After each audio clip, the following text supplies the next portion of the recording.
দেশবাসীর জন্য এই আয়োজনটা করেছি। আমাদের স্টলে কাল সারা রাতভর আমরা কাজ করেছি। আজকে সকালেও আমরা আমাদের স্টলে হচ্ছে রুই, পান্তা এবং ভর্তার আয়োজন করেছি। সকলের জন্য বাঙালি খাবারের আয়োজন করেছি।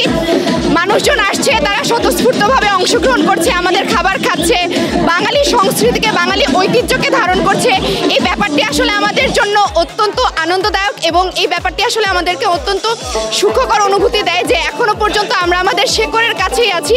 যে ঐতিহ্যটা আছে সেইটাকেই ধারণ করার জন্য আজকে আমাদের সংগঠনের পক্ষ থেকে এই আয়োজনটা করা হয়েছে এবং খুবই ভালো লাগছে। আর আপনারা বলতে পারেন যে সবাই বলে যে পান্তা ইলিশ, সেখানে ইলিশ নাই কেন, রুই মাছ কেন? আপনারা জানেন যে এই সময় ইলিশ ধরাটা নিষেধ।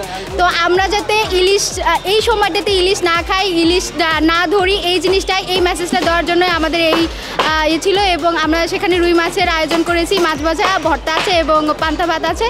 আর আমার মনে হচ্ছে যে সবার অংশগ্রহণে বোঝা যাচ্ছে যে আয়োজনটা বেশ ভালো হয়েছে।